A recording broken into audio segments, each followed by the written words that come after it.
separate intro later, so you don't have to sit through the monotony of social media plugs and stuff like that. We don't even want to sit through that. So. Yeah, exactly.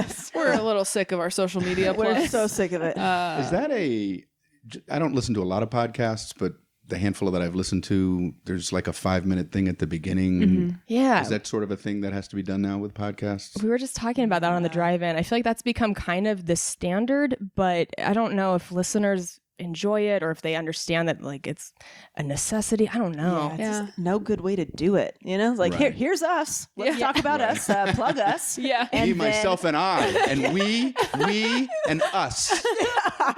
We and us. And here's the people who are paying us. Let's talk about We want to thank them for giving us money so we can talk about us. It is. It's so clunky every time where we're just like, let's plug our socials. What do you got over there, Delaney? Like just the most weather girly delivery. Yeah. Now to Delaney with her Twitter. Yeah. It's tweet me. It's so self-indulgent. Please message me. Yeah. But if you don't, then people are like, what are you doing? You got to let the people know where you are. It's like, can't they find us if they want to do it? And you really have to spoon feed people. You can't just announce things anymore. You got to like include a link and also like go to their house and set it up for them and get it started. Because otherwise they're like, where is it? It's the like, number of people, what time is your show and where? It's like, do you not have Google or anything? Why do I have to do this for you? I hate when you give, backstage passes for somebody and you say, it's going to be a half an hour before the show. Yeah. And then they reply, what time is the show? It's like, oh my God. Can you figure that part out? I'm doing so much for you. God, I'm doing a whole, it's all Am I supposed to send you a map and the times and where to park? Some of this is on your part of the ledger.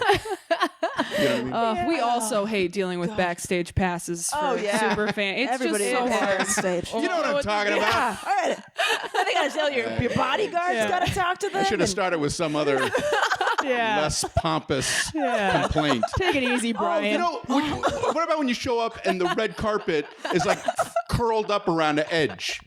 Like, don't you know I'm coming? You know what I mean? Even get us started. Oh God, my butler is the worst. Oh my gosh. Somebody asked me what the food was like, how the menu was. I'm like, I don't know. I don't work there. I'm working there for one night for a comedy club. Call the venue. Look online. Yeah, I'm not going to be the one serving chicken fingers. I don't know. Yeah. Oh yeah. That's more our level. Chicken finger level. That's where we live. That's where we live. Yeah. I've done plenty of that. Oh, for sure. Yes, of course. Should we start with some of the fan let's questions? start with some fan questions because I mean it goes without saying, but we'll say it anyway. Obviously, the three of us are like huge fans of yours. That is very nice. Thank you. That means a lot to me. And you're very humble about it to a point, but you're on like the Mount Rushmore of comedy. And so on we the backside. There's four good comedians. You go around to the back, and then there's this half chiseled face back over there. So I'm on it. It's always no under one's construction. Ever seen it. No, thank you. We're trying to compliment the guy, and he won't take it. You are impossible to compliment. Like the first couple times I met you, I was so nervous to work with you, and just trying to compliment. I think there was one night on your bus where I was just like, I kind of gushed a little bit for like 20 minutes, and I remember talking to your tour manager and just being like, was that okay? Was that too many compliments? Because he seemed a little, and he goes, oh no, he appreciates it. He was just, he's very humble and nice. And I was like, okay, I'm sorry. I'm really sorry that happened. I'm very honored when anybody says anything nice. So thank you. Yeah, you're very good to your fans as far as like, greeting, like you said, greeting them before and after sometimes. And just, I was telling them on the way up about how you'll do requests from the audience during your encore, which is so cool to see. And just so appreciative and just a very nice example of like how you should do it from the chicken finger level, looking up.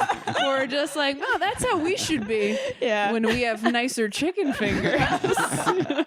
Yeah, you're like a rock star, like that you go out at the end and you do like the hits. Yeah. Like no one does that. Awesome. It's so cool. It's incredibly flattering. And the first time it happened was like a fluke. It was the first time I had made that move from a comedy club to a theater.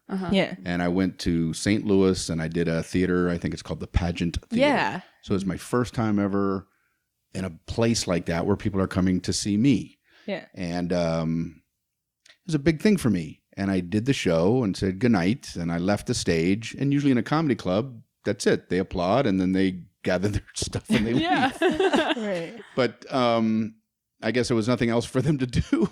So they were like kept applauding in a nice way. And I'm off stage with Rory, my manager. I think you've met Rory. Yeah. And I'm like, wow, that's really nice. And he said, I think you should probably go back out there, which was just very humbling. And I was like, okay. So I ran back out, said, hey, man, this has meant a lot to me. I appreciate y'all being here. Yeah.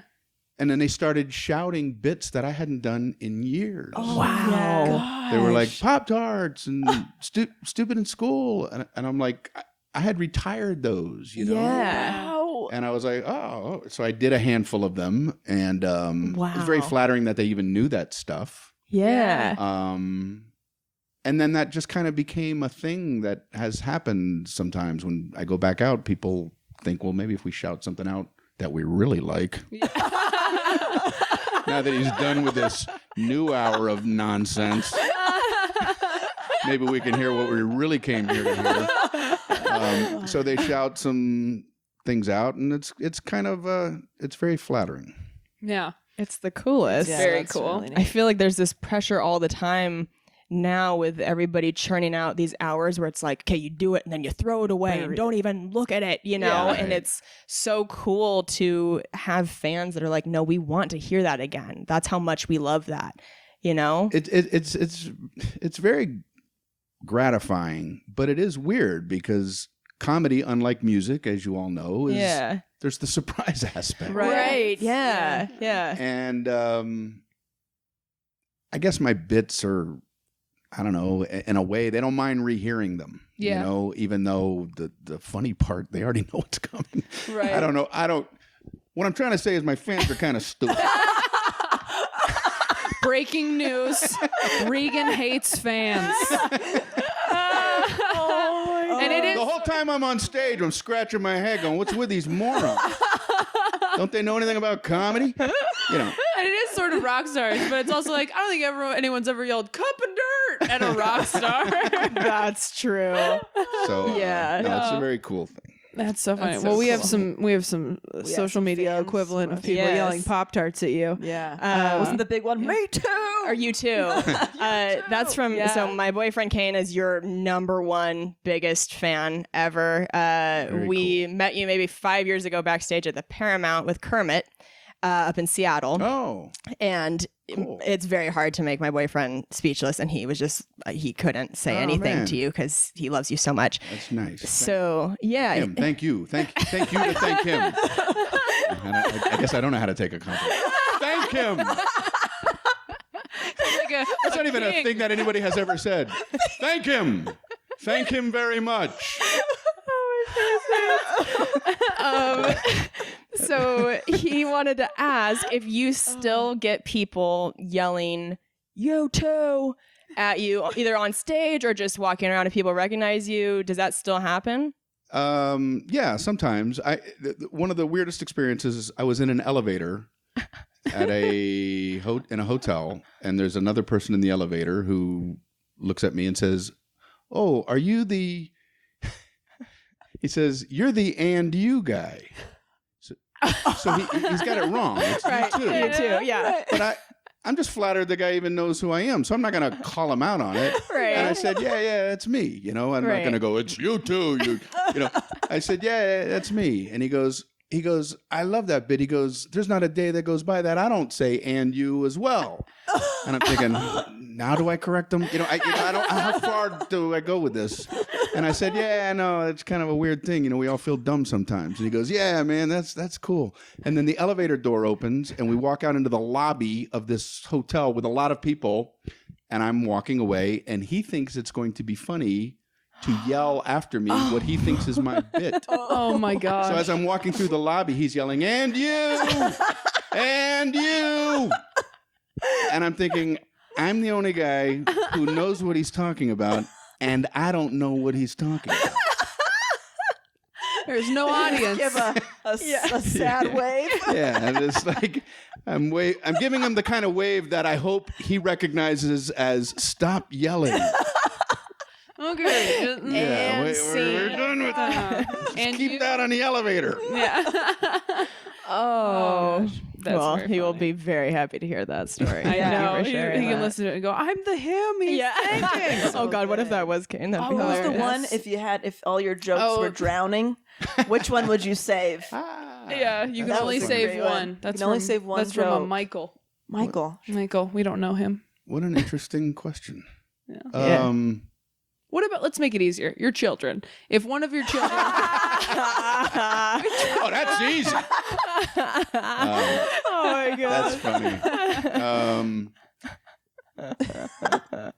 Jeez. What's your favorite joke right now? That's a bit Well, the favorite jokes to me are always the newest jokes. Right. The newest jokes that Yeah. I'm now working on. And one of them might have something to do with what we're talking about here. I have OCD, Oh, obsessive compulsive disorder. yeah. Yeah. And it's a new bit that I'm working on. And so that's my favorite bit because when I get to that, I've only done it 4 times on stage. Mhm. When I get to that, there's that feeling of excitement. Like, I don't know if they're going to laugh. If they do laugh, I don't know where they're going to laugh. I don't know where these laughs are, if any.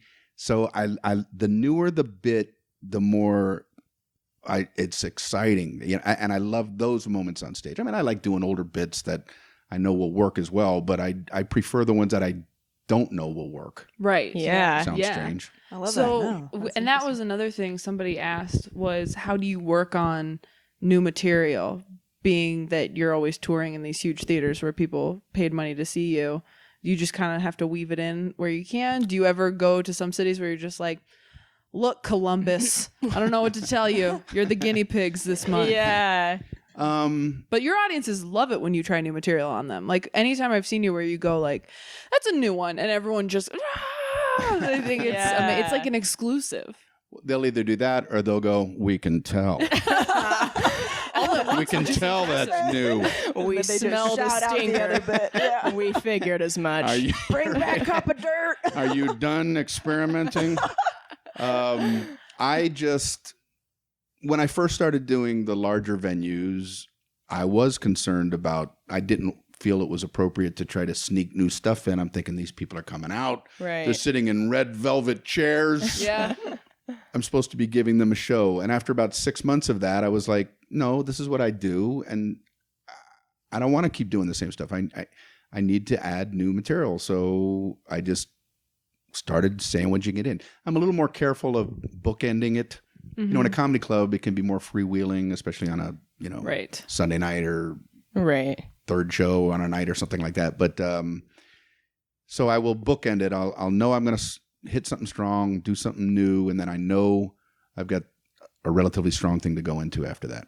Yeah. And then I've got the savers, like you say, where I can like say, hey, I can joke about it being new. Yeah. That's one thing I love about comedy is that we can fail and then joke about failing. There's no other occupation. A pilot can't get on and go, I did not see that mountain. You know what I mean? Right. Isn't that funny, everybody in the back? Should have rehearsed more. Right. But with comedy, everybody, it's funny that it was lousy. Yeah. Yeah. That is so funny. Yeah. A few people asked, Christine, who's a comic I know, asked, can you ask him what his writing process is like? Do you sit down to write or do you just kind of wait for things to come to you? Because you seem like you kind of work stuff out on stage. Is that fair to say? Or are you more of like a write it all down type of person? It depends on where in the process. The first part of a joke, to me, I don't know how to sit down in front of a blank piece of paper and put stuff on it. Yeah. Blank pieces of paper remain blank pieces of paper. Yeah. I could stare at it for an hour and it doesn't work. So for me, I mean, some people, that's how they do it. Yeah.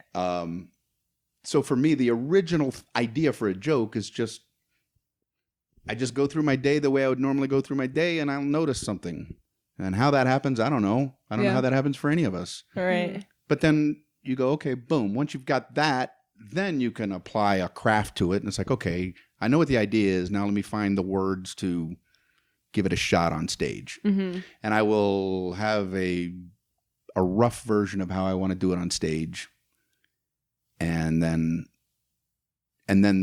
I think a lot of the best writing takes place on stage, and you bring that on stage, and then while you're doing it, it just comes out leaner and meaner sometimes, you know? Yeah. Because of the energy. There's something Yeah. about that that's just beautiful. Yeah. I always think of it as, you know, those movies where there's a guy at the news desk and somebody comes in, hot off the presses, say this. That's what happens in your brain when you're on stage, and I'm doing some long, boring, clever version of something I thought of. Yeah. And something will run into my brain going, say this now! Right. Yeah. And you just bang it out like in 4 words when you go, that should have been 400 words. And, Yeah. you know, I gave you way too long an answer for No, that No, was you great. didn't. That was awesome. I love that. Yeah, That's why we're talking to you. Okay, not for. It'd be funny, like, when I hear this and you edit like 75% of all my answers. It's mostly us. And at that beginning part, when you go, the us, me part, going, we could not get this guest of ours to shut up. So we took some editorial license and we're cutting his answers down to the yes or no part. What's your writing process like? Yeah. Yes. Just the Yes. Spark Note version. Okay, so Mario Garcia Jr. writes, I'm curious what his thoughts are on joke thieves. Does he think it's purely coincidental or premeditated? He says, has he ever been accused of stealing a joke? Just curious. Love the show. Looking forward to hearing this. So, Great question. Yeah. Well, all of those take place. I mean, you know, there are people who are outright joke thieves who know what they're doing. There are people who are doing it inadvertently. And then there's stuff called parallel development where you think of something that somebody else also thought of. I think most comedians will give other comedians a pass if they hear one thing that somebody else does, because we're going to think of things that are similar. Right. It's when you hear a number of things where you go, well, Right. there's 8 jokes that this person's doing that are similar to somebody else's. That's when you start, you know, raising a flag. yeah. I've had a couple of situations in my career where I've done things, never on purpose, but where I later realized, I think I heard that and it went into my subconscious. Yeah. And the moment I learned that, I drop it. There was a bit years ago. There was a comedian a long time ago, Dennis Wolfberg, very, very funny guy. And he had a thing about how the terms idiot, imbecile, and moron are actual technical terms. And there's actually a hierarchy of them. So he had this bit about you could call somebody an imbecile and it's a compliment to them. Where they're going, no, I'm not an imbecile, I'm a moron, you know? Yeah. So he had done that bit, and that must have gone into my subconscious. And then I went out on the road, and I thought of that. Mm-hmm. And I was doing a bit like that for a few months, and a comedian came up to me and said, and this is what's good about hopefully having a good reputation, is other comedians will come up to you. Right. Because Yeah. they're on your side, and they assume you're not trying to steal. Right. Right. And this guy came up and said, I don't know if you know Dennis Wolfberg has a bit like that. And I'm like, you're 100% right. Yeah. You're 100% right. And now I remember him doing it, and I thought of it, and then I just dropped it. Right. Yeah. You know, I just Yeah. never did it again. Yeah. Which is So really all you can do. Right. Yeah. it. I had another bit that I did on Letterman that somebody pointed out was similar to a Bob Goldthwait Oh yeah. Oh, yeah. bit. And I didn't know that he had a bit that was similar. I got online. It took me a while to find the bit, Yeah. and I found the bit, and it's very similar. We use the same words. It's about how guys try to act macho when they go out hunting, Yeah. and yet everything they're doing is, you know, they're sitting next to a guy on a boat and wearing Yeah. matching outfits. And, you know what I mean? Right. And you're watching the sunrise, and, you know. Yeah. So he had a very similar thing with similar wording, Mm-hmm. and I had never heard his bit. Wow. And it's very important to me to have a good reputation. And I contacted my manager. We got Bob Goldthwait's info. I contacted him. I told him, hey, man, I did a bit on Letterman. It's been brought to my attention that you have a similar bit. I just want you to know I'm never going to do it again. Oh, yeah. Wow. Even though I knew I had thought of it independently. Right. Wow. Yeah, that's so Yeah. tough. You know, if somebody had attached that idea to being his, then I figured that was a ship that had sailed, and I didn't want to, you know, glom onto the same thing. Right. And he was he was very cool about it. He, I think, appreciated the fact that I was reaching out to him and that sort of thing. And then I did that whole chunk of material, not that part of it, on my next special, and I left that part out. Yeah. And that would have got a huge laugh because when I stole it from Bob Goldthwait, I knew that stuff was strong. I only steal the best. We're just gonna edit that part for the whole podcast. Oh my god! So what's your writing process like? I only steal from the best. Yeah, right. You guys can ruin me in one podcast. Yeah. Be careful who you let into your home. We are here. Well, are there any other ones? Do we want to talk about one more? Corey asked, what's your favorite popsicle flavor? I just thought it was sweet.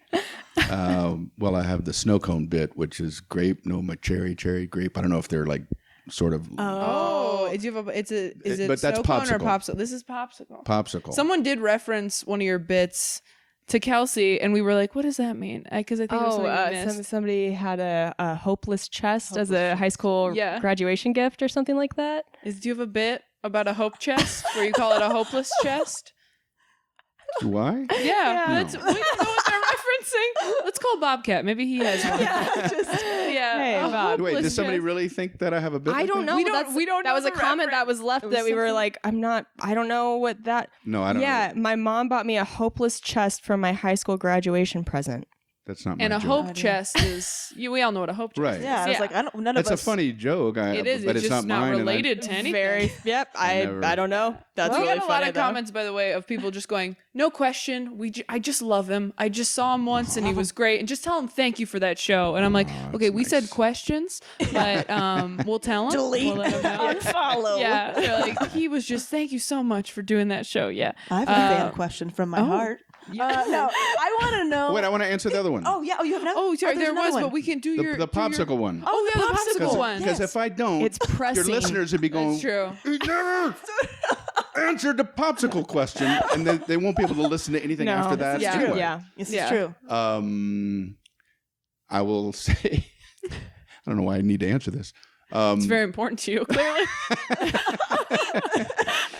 You're bringing up a lot of stuff from inside me. Deep childhood. Yeah.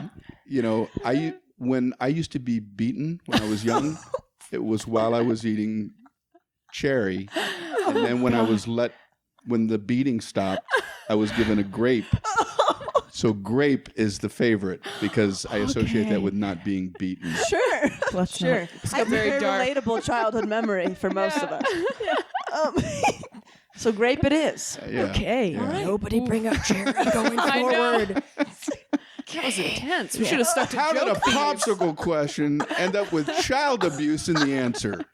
Brian's just real sick of being asked about being a clean comic. Yeah. He will turn anything into a dark premise. Becoming the Jim Carrey of comics in terms of these podcasts. Did you see his red carpet thing? That was so bizarre. did. Oh boy. I did. I didn't see it. Oh, Yeah, he went. he's been going through some. I guess he's been doing that self-analyzing. What's it all about, Alfie kind of stuff. Yeah. Oh, yeah. What is our place in this world? Who are we? How do we fit in? Yeah. And so obviously it's on his mind, and it's coming out in interviews and things like that. Yeah. It was very Interesting. intense. So look that Anyway. up. Was he Look it up sitting if you down want. in the interview with someone No, else? he was like, oh, I saw a he was like different one. waltzing around her. She was clearly having a panic attack. Like, I don't know what's going on. If we're thinking of the same interview, there was one interview where I thought what the woman asked was very inappropriate. What did She ask? She said, I heard you were wandering the streets and having trouble getting a date. Whoa. I didn't see that one. That's weird. People just think they And, can say anything. his to comedians. girlfriend had passed away. Yeah. Oh my gosh. Oh, gosh. And in the wake of that, to ask a question like that, I don't know if she meant getting a date for this event or whatever. And so one of his reactions, if they edit out the question, that's what he was reacting to. Yeah. Like- I don't know if that was the same one I watched or if if he's like been doing more unusual interviews lately. He's but been doing it even with, fair questions. But Yeah. one of his reactions was to what I thought was a completely unfair question. yeah, Yeah. that's awful. Such a Poor weird Jim character. Carrey. Yeah. What's wrong with people? Gosh. Yikes. What's your heart question? Oh, I just wanted to know if you still love stand-up as much as you did when you started. Like, has it maintained a consistent, first love in your life, or does it kind of, go up and down? Is it ever like, I don't feel like going to this theater tonight. I just want to hang out here, order some Chinese food. Like, how does that go up and Chinese down? food is a big Chinese food trumps all. But taking that out of it. No, I still love it. I still love it. I still consider myself very fortunate to be able to do it, and I try not to, when I'm before a show starts, and when you see an audience, the show hasn't even started, and there's a murmur of the crowd.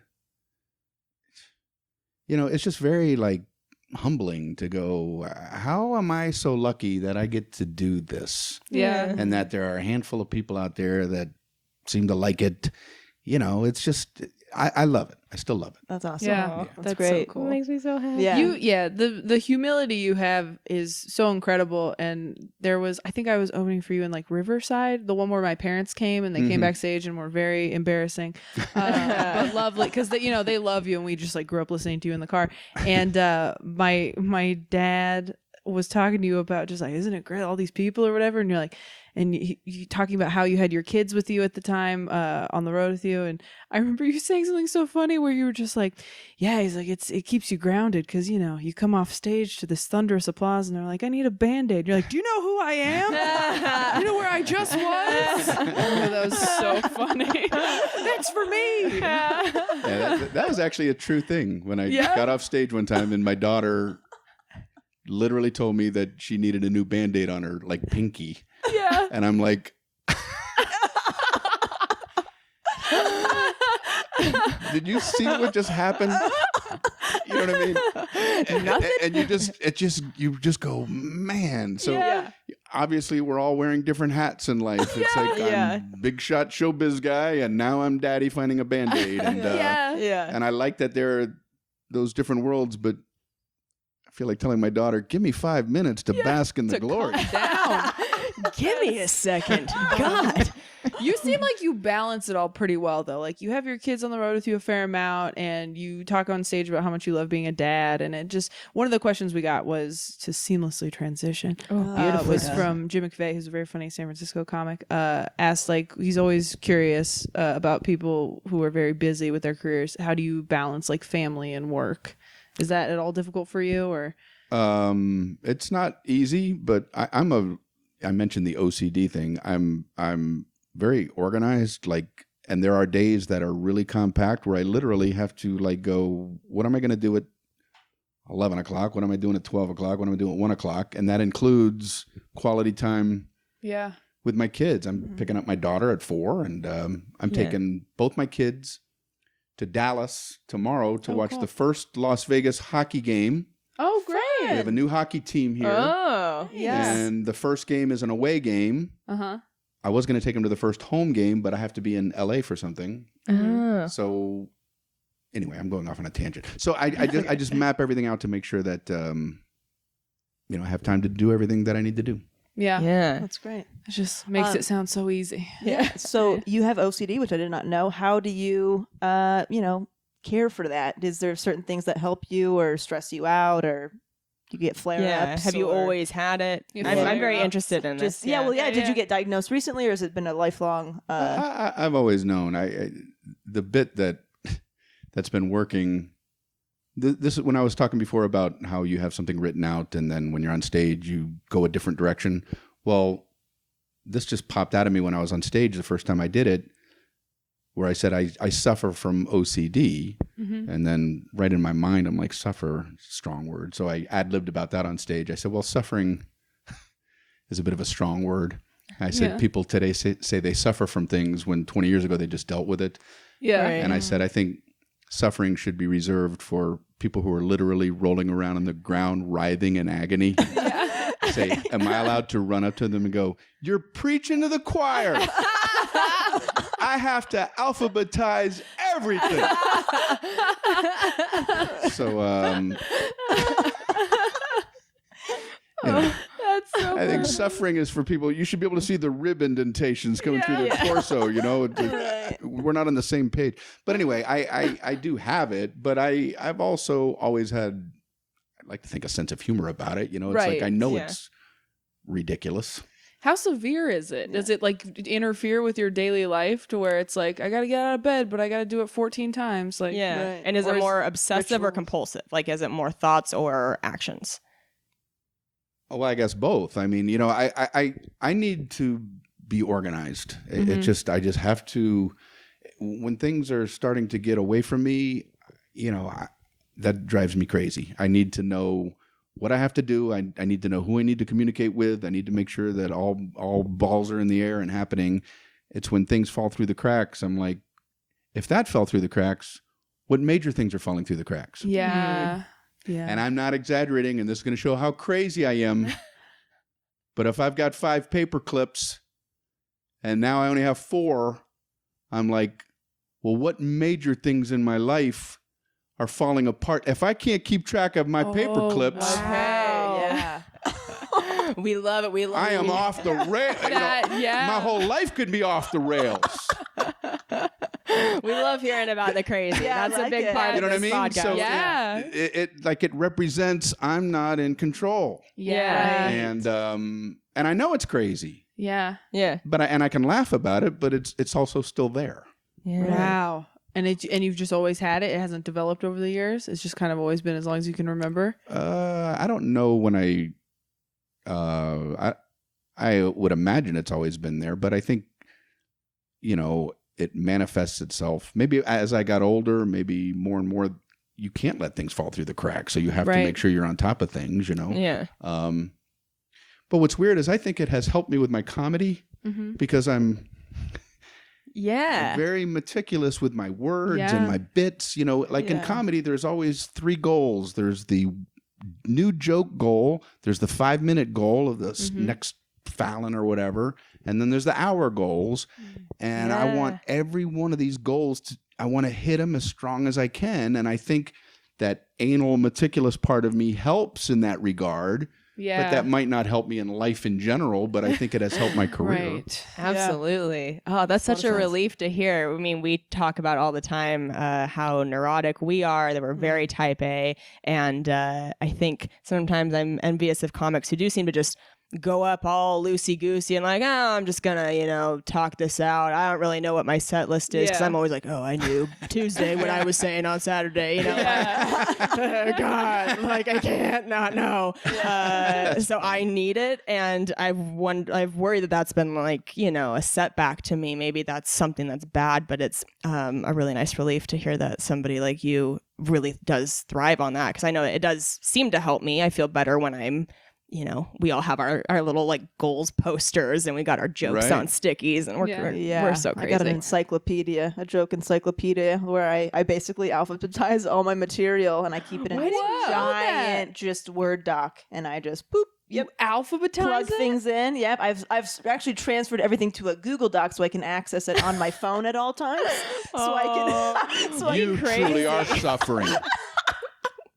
I'm not that crazy. I lost a paperclip. I thought we were talking about lighthearted stuff here. I'll go. yeah, this No, mental patient that's out of really, here. I relate Yeah. completely. Yeah. Well, let me ask you keep this. track of it. Because you obviously do. Would all of you say you're type A? Yes. Yeah. So, okay, we have Type that in A common. plus. Double A. Type A, plus. Type A double A. Double A. honor students. Yeah. Oh, Well, when you're organizing, and to me, I've come to realize that it's impossible to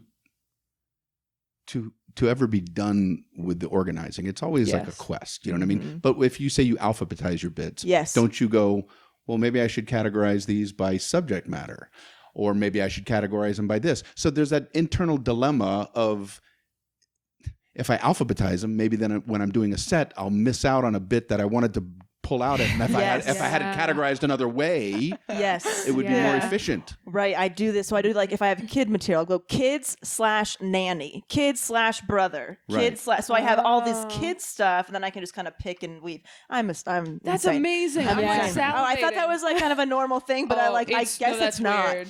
Yeah, it's a But weird how thing. much material do you lose if you don't do that? Like I've had I'm material that freaked I out about that. remembered, and I was like, oh, it's actually pretty good. I should do that again. That's why I you started know? doing it, because I Yeah. kept forgetting my own bits, and I remember like parts of it, and like, oh, I used to say that with it, Yes. and now I don't say it. So I just had to write everything down, or I will forget. Yes. Yeah. Yeah. I just did a thing that's coming out.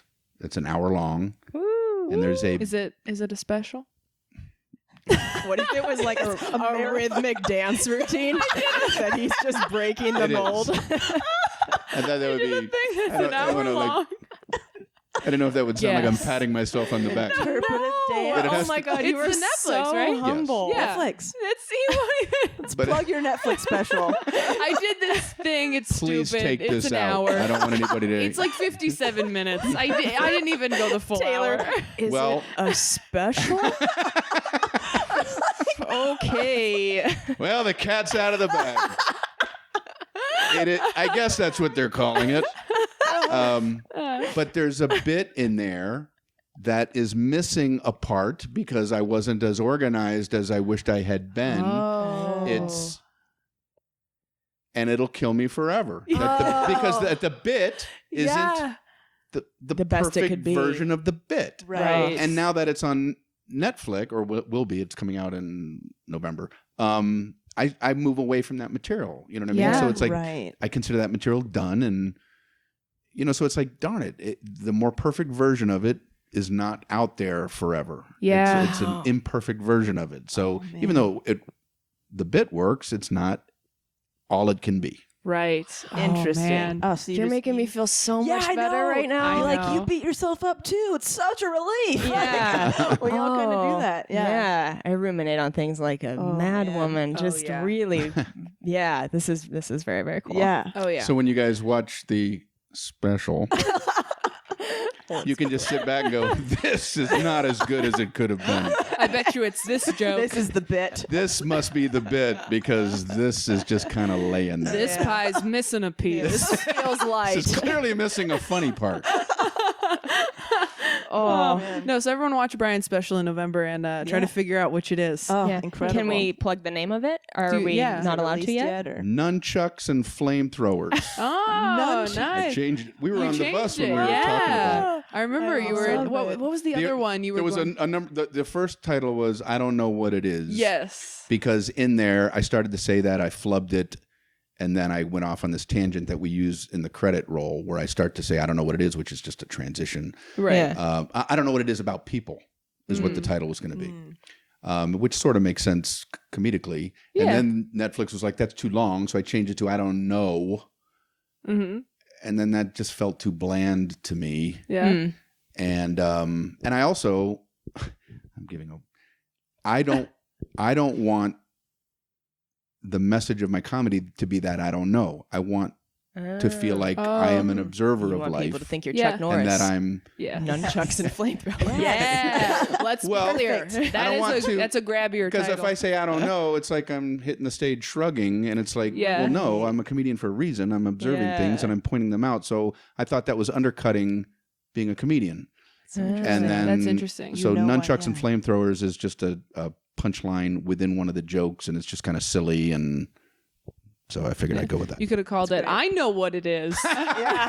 I certainly know. Right. I certainly know. I certainly know. I think I voted. I think us on the bus when we were talking about it, we voted for I don't know just because we thought it would be funny. The idea that Netflix goes, what do you want to call it? And you go, I don't know. And they go, that's great. Yeah. That's perfect. But I think you made the right choice. Yeah, thank I you. like that. I know you're wanting that Like, approval. you know why things are from- stupid. It Yeah. was Us no, specifically. it was this- very important to hear Yeah. what you said.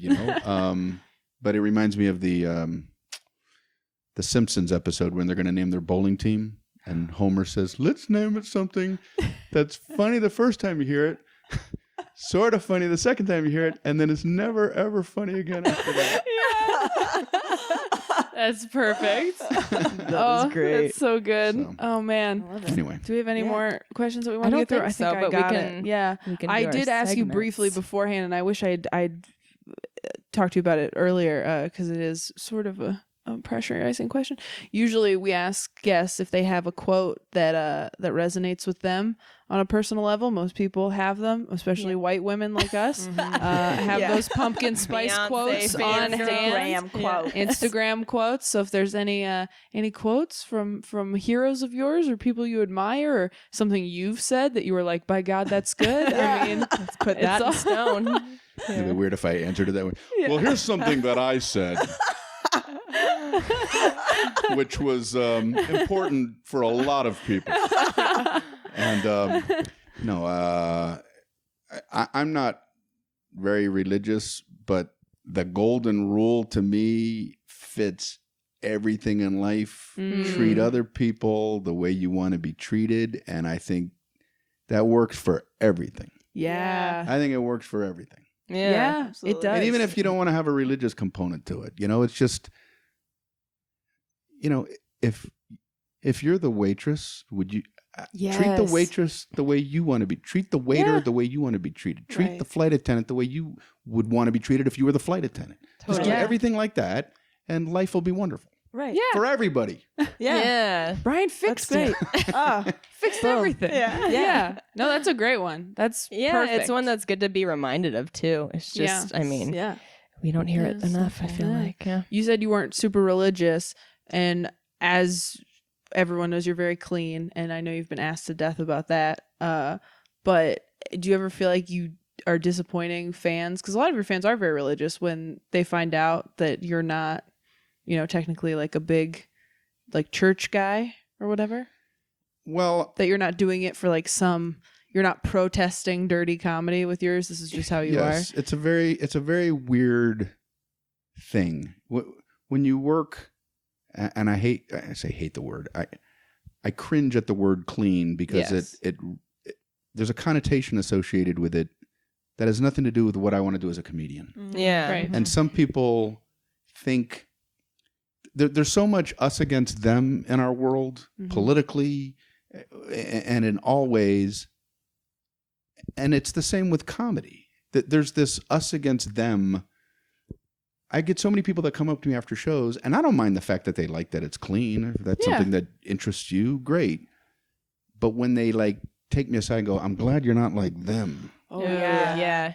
That's hard for me because I feel like saying, and I do say, I like them. Yeah. I am like them. I'm not. Yeah. I'm not opposed to different. what they do.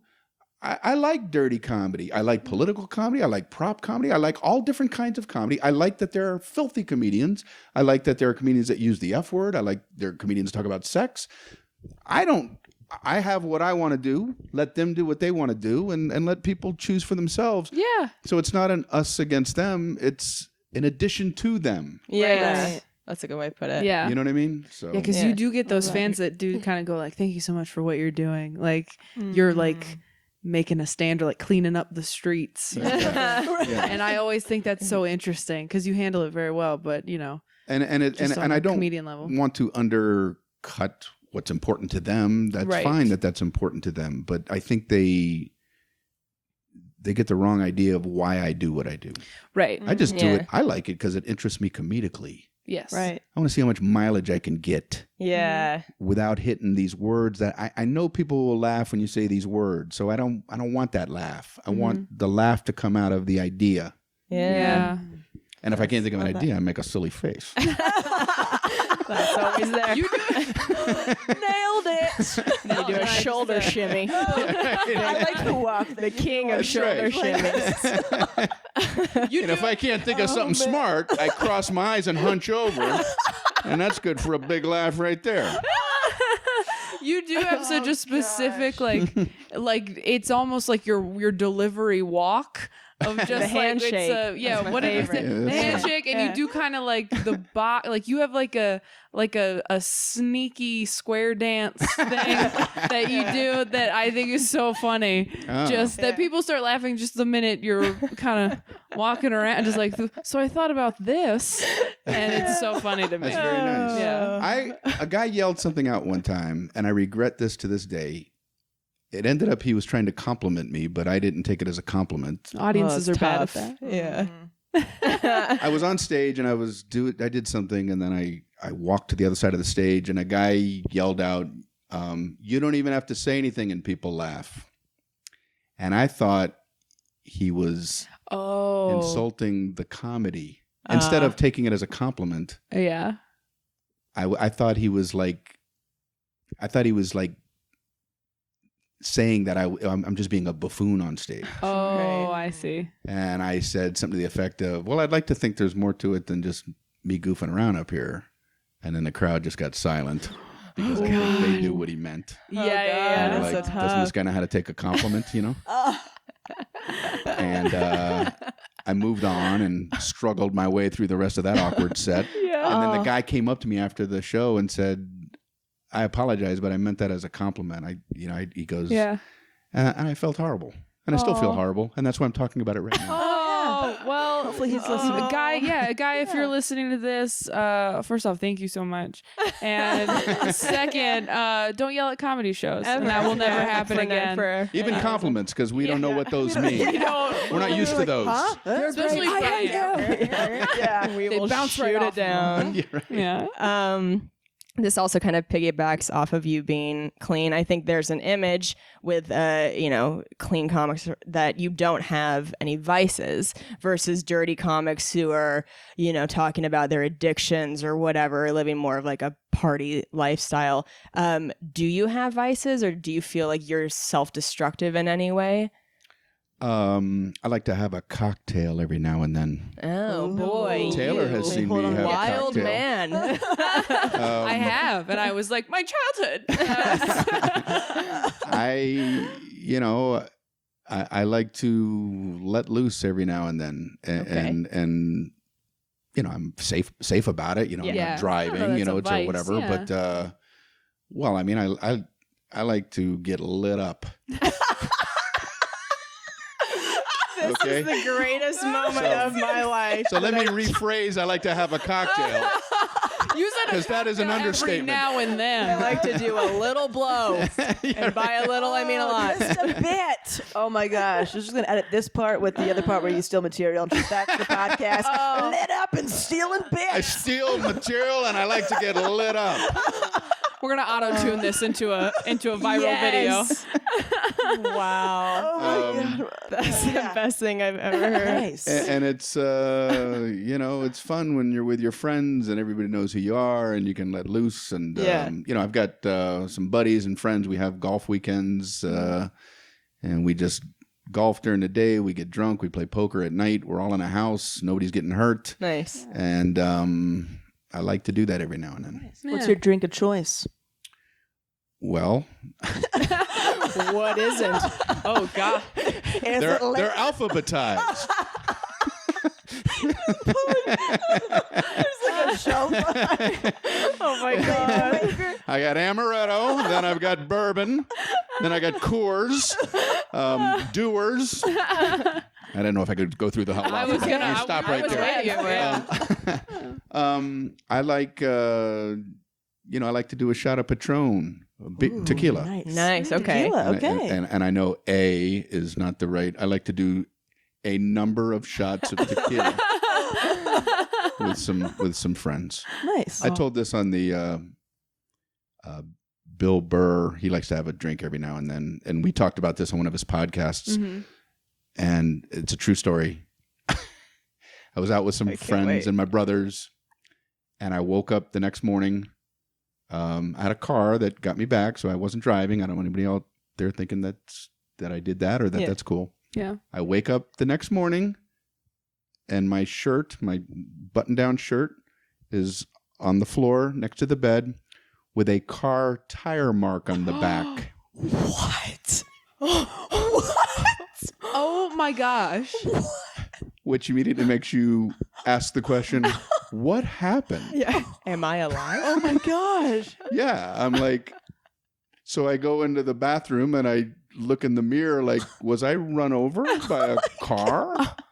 And, Am I Wolverine? Oh I was sure. I mean, like a wide car tire mark on the back of the, and I had to ask the people I was with. They said, no, you were getting in. We had a limo, and I was stepping into the limo, and my foot like tripped on the curb, and I fell, and my back ended up hitting the tire of the limo. Oh, okay. man. But I didn't remember that. Right. Oh my god. So this is not a good story. No, This is not a good. You're This just is not a like, good oh, story I've been dead the whole for time. people out there. Just Um, did I ever tell you guys the hilarious story about how I tripped getting into my limo? Just Well, I needed to explain how Life there is was hard. a tire mark on my. oh yeah. Yeah. So anyway, Yeah. But you know what? That sums you up. Like, that's your version of wild. You know what I mean? It wasn't a crazy, like, meth bender or something. It was, Unless you haven't gotten to that yet. Yeah, that's true. We don't know. What a crazy weekend. Yeah. I ruined a shirt. Yeah. That's funny. The dry cleaner ended up rejecting that shirt. And that's the crazy kind of life I live. Thank God I bought two. You know, was an extra. Well, you said something the last time I was working with you that made me ask you to do this in the first place. Because I would have probably never asked you before that, because you're very busy. You had said that you read a book called How to Stop Procrastinating. Yes. And that inspired you to do something you'd always wanted to do. Yes. And you were telling a story about that. So they haven't heard that. I have. Okay. But yeah, we'd love, because those are the types of books we read, is How to Stop Procrastinating, and then we dissect it for 40 minutes, and then we go, this is how we live now. And that's how we do it. That's interesting. Well, it was a thin little book, Mm-hmm. because if it was a thick book, I knew I would have never read it. Right. So that's Sensible. one thing. And I've always had a problem with procrastination, but I think a lot of people do. Right. Yeah. But anyway, so I don't know where I saw the book. It said How to End Procrastination or something like that. So I'm like, let me check this book out. So I'm reading through the book, and one of the techniques is they call it the salami technique. At least that's what they called it in this book. They said, if the goal seems big and insurmountable, chop it up into little goals. And they said the first thing you should do is make a goal that is so easy that you can do it like in less than a minute. So I thought, I can do that. Yeah. So I had always wanted to skydive. I always had this dream of wanting to skydive. I have a tremendous fear of heights, but I thought that would be like I would never forget it if I skydived. Yeah. So I thought, well, there's something that I think is way too big to ever try to figure out. And then the salami technique was like, well, what's the smallest thing I can do to head in that direction? And I thought, I was in a hotel on the road. I was in Atlanta. And I thought, all I have to do is look up skydiving in the yellow pages. That's all I have to do today to work towards that goal. Yeah. So I looked up skydiving in the yellow pages, and 2 days later, I skydived. Oh my god! Wow. Yeah. That's how fast? Oh my god. That's one So hell I of was a like, book. because I looked it up, and there was a place near Atlanta, like Rome, Georgia, and skydiving lessons, and there's a telephone number right there. And I'm like, well, how can I not dial the number? It's right there. Yeah. Oh man! That's Yeah. just I the was going next to piece call of the number salami. and ask Yeah. them. And I called, and they're like, yeah, we have it tomorrow, the day after. And I'm like, next thing I knew, this process was happening. Yeah. And I called friends of mine who lived in Atlanta. Hey, you want to join in? And boom, boom, boom. Next thing I know, I'm in a rental car driving Oh my god! to Rome, Georgia, and going up in a plane. And, I ended up doing it, and it was absolutely terrifying. Yeah. But I did it. So And you were glad you did it? I have mixed feelings Mixed feelings. Okay. because, well, I'm glad I did it. I'm glad I took on the thing. Right. I have a fear of heights. I'm not exaggerating when I say I'm afraid to put the star on the top of the Christmas tree. Oh, wow. Oh my god! It's that scary. Do you utilize Like- your balconies, or is that tough for you? Uh-huh. Do you utilize the balconies that you have? I don't want to go near the railing, and Wow. I try not to put it on my kids, but I'm like, don't lean against those railings, please. Yeah. You know what I mean? So putting the star on the Christmas tree, 3 steps up, and they got to take one more step, and then you have to lean over a little bit. Yeah. Who knows what kind of disaster can happen? How many deaths have happened? How many tragic Christmas stories have you read? Yet another putting a star on a Christmas tree. Tragic death. So anyway, I have a fear of heights, and I thought, what better way to combat it than skydiving? And I wanted to. So when I called the place, they said we have 2 ways of doing it. You can, if you want to free fall, you can. Let me back up. They said you can either do a static line where you're connected to the plane by a cable, Okay. but you're not going to free fall. You're going to go just far enough away from the plane, and then the chute will open, and then you just take the chute all the way down. And I'm like, well, that's not the dream. That's not what I want to do. Yeah. They said, well, if you want to free fall before you pull the chute, they're not going to allow first timers to do that. because you could panic. Oh So my that God. you have to Good. have a tandem master strapped to your back. And he's literally strapped to your back like where a parachute would be. And then he's got the parachute on his back. But that way you can free fall for like up to 30 seconds. And then you can pull the chute. And then the both of you go down together. So I said, that's what I want to do. So we get up there, and I have a video of it somewhere. They have a guy with a camera on his helmet Oh, yeah. who goes, it's this little tiny plane. Yeah. You know, I'm used to, regular airplanes, a little kind of plane. And the thing that horrified me about it is the plane never settled on a noise. It's like, what is this, a lawnmower engine? Just make one consistent noise. Yeah. And it just kept going in circles, up and up and up. And it was me, the tandem master, and there were like 4 or 5 other people on the plane that were also going to parachute who had more experience than me. They were going to go out first. Yeah. So we get up, and I'm just, my heart's pounding the whole time. Yeah. And then they get up to a level where they're going to start letting the other people out. They open the door, which is horrifying. Here yeah. go me, door, ground, Yeah. way down there. Oh my gosh. And this one other guy who I guess had jumped a lot. He was going to jump by himself. He knew I was new. He's like, good luck to you. And then he just jumped out of the plane. And then I look out the window, and he was so tiny, so fast, like he was a 6-foot man, and now he's tinier than the smallest grain of sand, like in a half a second. Oh I'm no. How fast do you fall? And I'm like, oh my God. And then the other people all went out, and then the guy strapped himself to my back, and then there was another guy with the camera on his helmet.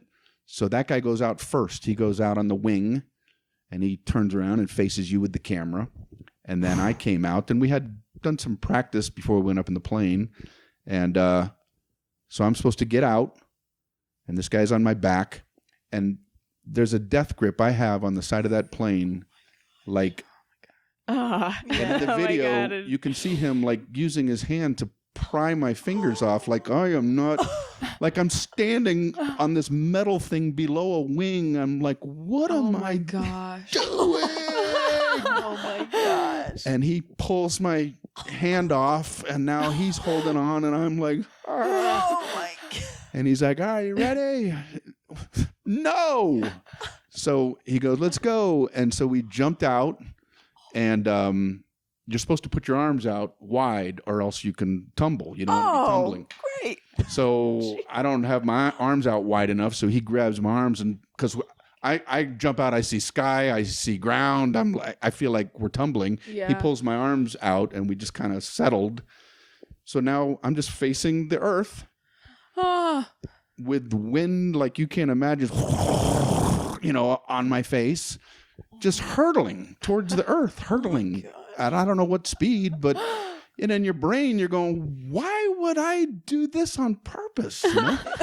And then at the 30-second mark or whatever, they wanted to know, did I want to pull the chute or let them pull the chute? I said, I want to pull the chute, but if I don't, can you make sure you pull the chute? Yeah. So he taps me when it's time to pull the chute. He's got some altimeter thing or something.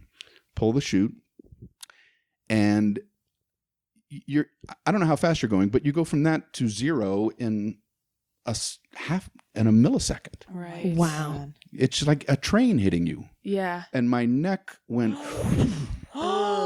and my neck was immediately in pain because my body stopped, but my head went like that. Oh, jeez. And I'm like, I'm in the air with the parachute thinking, I just messed up my neck. I don't know, permanently. I don't know, but it was like, it hurt.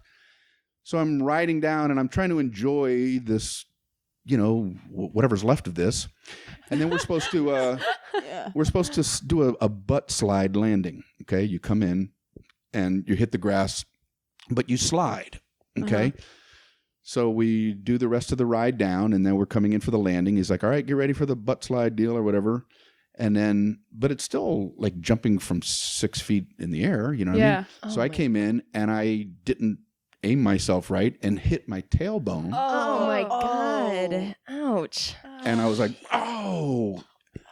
And then I stand up, and I'm like, my neck hurts, my tailbone hurts, and none of that, neither of those hurt 3 minutes ago. Yeah. And they were like, so what'd you think? Did you have fun? And I didn't want to like go, I wish I hadn't done this. I was like, yeah, it was great. I'm permanently disabled. So My body is ruined forever. Thanks for the experience. yeah, so I'm suing the people who wrote the procrastination book. This isn't a good ending to a head of... So never read a self-help book because you'll end up hurting your neck and your tailbone. Never eat so Be long. safe. God. Wrap yourself in bubble wrap and stay inside your house. Oh man, it's just such an extreme way to try to get over your fear of heights. Like it's just like from not wanting to put a star on the Christmas tree to skydiving. I There's, like, know. no hike in between or anything. It was just like No, we're going for it. That is, that's quite I mean, a jump. No pun intended. I don't even have that big of a fear of heights, but I am terrified. I will never go skydiving. Oh, Terrified. never. Absolutely 100% never. Yeah. Well, it made me feel good that that's one of my biggest fears is a fear of heights. And I thought if I can at least do what I can to try to take it on, I can take some comfort in life that I've tried to tackle something. Yeah. So I feel good about that. That's good. And the neck thing is gone. It's completely fine. The tailbone thing good. is once in a while on a super long country, 6-hour flight. It might hurt in the last hour for a little bit, but it's very minor. So all in all, I'm glad I did it. Yeah, just Yeah. enough pain to remind you, like, I did it. Yeah. Yeah. I'm a little souvenir. That's a great way to pick up chicks sitting next to me going, hey, you might be wondering why my tailbone is hurting. It's not about And they're like, I didn't know your tailbone was hurting. Well, since we're on the subject. I face my fears. I have this hat video. Oh, man. Has it helped with your fear of heights doing that? Like, is it with the smaller types of heights that you might come across? Has it helped? Yeah, did you just like rock Christmas that year? Yeah. You'd be Put adorning 3 that stars tree. on that tree. Yeah. That's so funny. Yeah, I zip-lined in and put the star on the tree. With a cape. I had a cape flying behind me. Gather around, children. Papa's here. Wow, Daddy's courageous. No, I still have the fear of heights. I wasn't doing it to eliminate the fear. I was Right. doing it to see if I could do it despite the fear. Right. Okay. Right. Yeah. You did it. They say Wow. that's what courage is. Courage is not the absence of fear. It's doing it while you're afraid. Another Another great great quote. Yeah. Right? Look at that. There's Yeah. a beauty right there. Yeah, I think that was in the great. Princess That's awesome. Diaries. That quote. That's awesome. That's how great that quote is. Well, it's like stand up. I don't know about you, but I assume we were all a little scared at first. Of course. Oh, yeah, God. completely. My first Terrible. year doing it, I think I had more stage fright than maybe most. I was at about the 9-month mark, standing off stage, thinking to myself, I can describe this as petrified. Wow. And I remember thinking, why am I doing this? Yeah. Why am I... All I got to do is go out to the parking lot and get in my car and never do this again. Yeah. But clearly there's something inside of you that's telling you, do this. Yeah. There's some greater good. Go through this, whatever this fearful thing is, and see what happens. Yeah, it's Right. a real need. I say that all the time. I mean, if I didn't need to do it, I definitely would not. Because just logically, I mean, we've all talked about it being very type A. It's not very conducive, like the lifestyle is not conducive to who we are as No, people. not at all. As far as like traveling all the time and being alone on the road, especially as young women, and just like, going up in front of people every night. It's just, it doesn't make any sense with our personalities in certain regards, but you just like have to, Yeah. you just need got to do this. it for, yeah. Like gremlin inside. I need it. I need it. Yeah. Oh. Yeah, well, we It is don't wanna- weird. I mean, that is, I think we all share that. There's some twisted thing we want from it. Yeah. Yeah. I don't mean twisted in a bad way, but it's like there's some, we want that connection. Yeah. Is Yeah. that what you feel like you need? You feel like you need the connection with other people? Do you need the validation, the approval? It's just what you have to do. You feel like you were put on this earth to do it. Like, what is it, do you think, for you? I don't go so far as to, I'm on this earth. Yeah. But Yeah. Messiah. but laughing feels good. You know, it feels good. It's hard to, even if there are problems in life, when you're laughing, it's at least a reprieve from whatever you're going through. In that moment, you feel better than you did before you were laughing.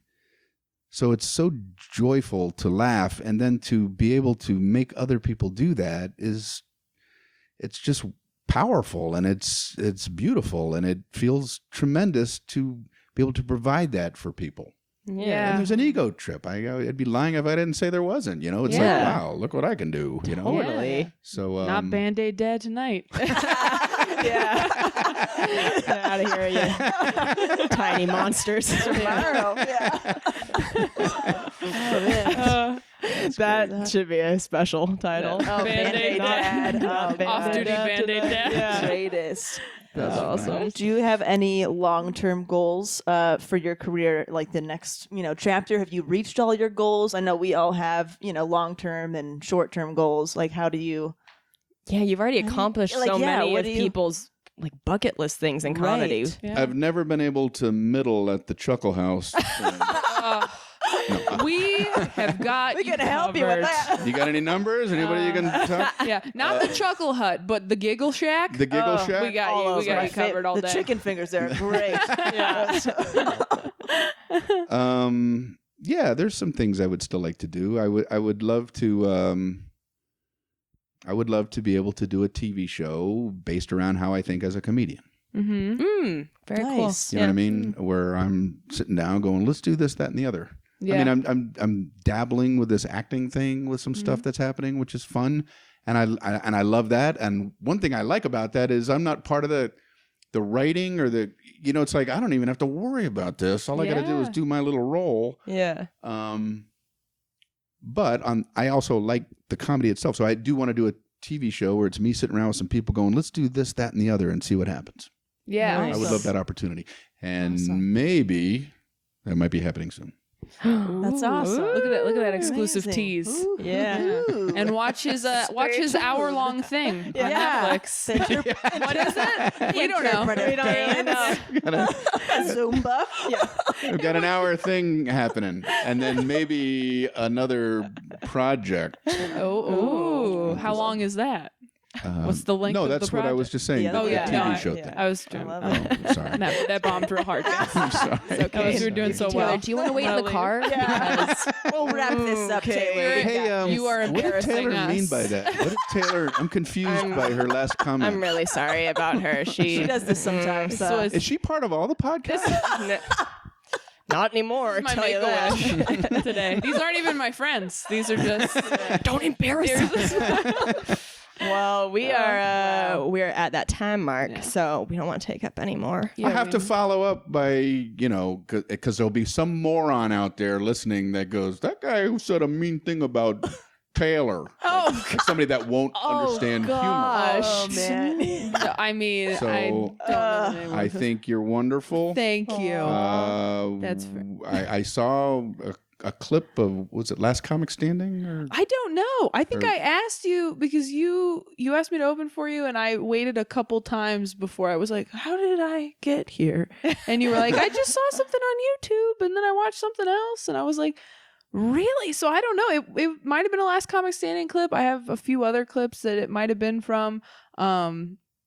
Yeah, the fact, I think I've told you this, but when I was in high school, just starting out, my dad was like, just email Brian Regan. I bet he needs an opener. And so when I got to work with you for the first, he just thought that was the greatest thing. that is so cool. But I had to make it clear, like, look, it's not because I emailed him. Yeah, we can't reinforce those naive parental thoughts. Yeah. My mom, call Jerry Seinfeld. my You should gosh, be on Comedians and Car. Just you do it. Yeah. Get in an Adam Sandler movie, honey. I'm sure Adam will help you.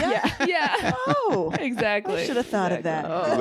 The club I started at, the comic strip in Fort Lauderdale, Florida, I was there. I mean, I would go on stage at the end of the night, but I would cook in the kitchen. Like I worked there. Yeah. And so after one of the shows, some guy came up to me. It's the same exact thing, and said, Rodney Dangerfield is doing a show at the Sunrise Musical Theater. He goes, why don't you go open for him there instead of doing this? No, while I'm holding a trash can. Like I hadn't thought of that. Like, you know what? That's right. I should put this trash can down and go open for Rodney Dangerfield at the Sunrise Musical Theater. Duh. I'm a real man of the people. I just don't want to, fly too close to the sun. And I had a guy come up to me after a show one time who I guess had told me years before that I should be on Letterman, like another thing that I hadn't thought of. Right. And he came up to me after I had done Letterman and said, "Remember a couple years ago Oh my god! after the show I told you she got on Letterman?" Oh, he goes, man. Like he had set me on the right path. That's hysterical. You know, like I owed him some thanks. Yeah. Thank you. I didn't even know about that show until you mentioned it. I got on the TV and I was like, I should get on that show. Oh, That's people. incredible. Oh man. Well, thank you so much for doing We this. can't thank you enough. We really appreciate Yeah. this. You're just one of the best comics. You're very period. nice. Not even just beyond our favorites, because what do we know? But just as far as reputation goes, you have the absolute best. So Thank you. thank you for coming on and talking to us for a little bit. We really appreciate it. My pleasure, and Yeah. thank all of you for wanting to do this with me. It means a lot to me. Of course. Oh, man. heavens. For making the trek out here Yeah. to Vegas, and good luck with this wonderful podcast that you guys all have going. Thank you so much. All right. Did you see what girls you just missed? We're like, oh, go too. No, and you, and you. Oh, perfect. Nailed All it. right. We'll talk to you guys next week. Bye.